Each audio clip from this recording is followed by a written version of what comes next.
овој тендер. Ниту сум знаел, ниту сум можел да знам дека 6 месеци по склучувањето на договорот со фирмата има направено промена во сопственичката структура на таа компанија.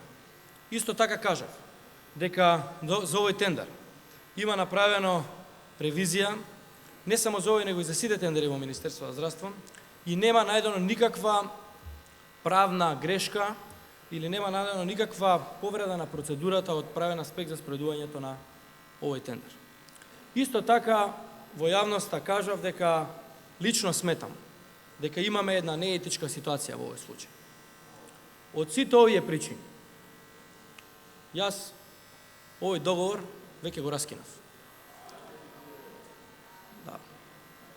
Го раскинав помеѓу другото, го раскинав и поради една од причините која што е нарушување на начелото на совесност и честност, која што е предвидена во Законот за облигациони односи. Сега знам што ќе речете. Ќе речете ве фатија, па го раскинавте договор. Ве слушам. Не. Грешка сте. Секогаш кога ни се извинувам председателя, ако може да... Колеги, ве молам не дофрлете од место, да бидеме коректни. Господинот Оливер Спасовски спрашуваше, чудев, повелете. И тој е еден исти човек цело време дофрла. Се извинувам за времето само. Повелете. Да. Благодарам. Не е точно. Тоа е разликата. Секогаш кога ние ќе увидиме дека има определена работа која што е спротивна на нашите морални или етички вредности, ние преземаме мерка. Тоа е мерката што ја преземавме. Го раскинавме договорот. До тука веројатно сум целосно јас. Сега се поставуваат многу прашања. Дали овие начала на етичност, овие морални вредности важат и за лидерот на опозицијата? Дали? Прашањето е многу легитимно. Се извинувам. Дали, водејќи се од истите овие начала на моралност и честност? Ве молам, не дофрлајте од место, бидете коректни.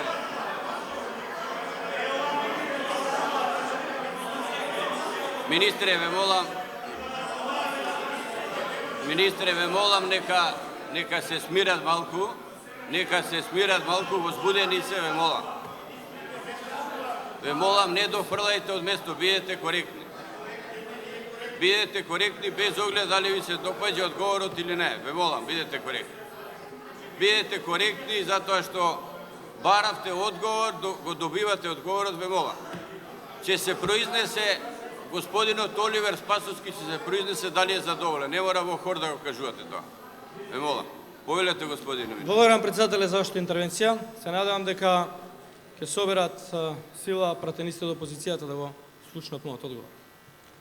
Прашањето е, дали председателот на опозицијата, водејќи се од истите овие начала на етичност, моралност, ќе собере сили и ќе ги раскине договорите со неговиот татко, брат, свастика и уште цела низа народнини кои што навистина и не знам што значи.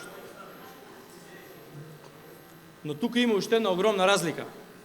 За овој тендер за кој што ми поставивте прашања, до сега има исплатено 0 денари. 0. Колку пари се исплатени на фирмите, на таткото, на братот, на свастиката, на пријателите, на лидерот на вашата партија? Почитувани пратеници, кога ме обвинувавте за овој тендер за кој што ниту сум знаел, ниту сум можел да знам дека после 6 месеци ќе настане промена во управувачката структура или во сопственичката структура на фирмата со која што веќе сме имале склучено договор во многу транспарентна процедура, во која што на електронска аукција за 20 милиони денари е намалена цената. Тоа ви го потенцирав. Но исто така прашав, дали господинот Зоран Заев знаел или морал да знае дека склучува договор со својот татко, со својот брат, со својот најдобар пријател. Знаел и морал да знае.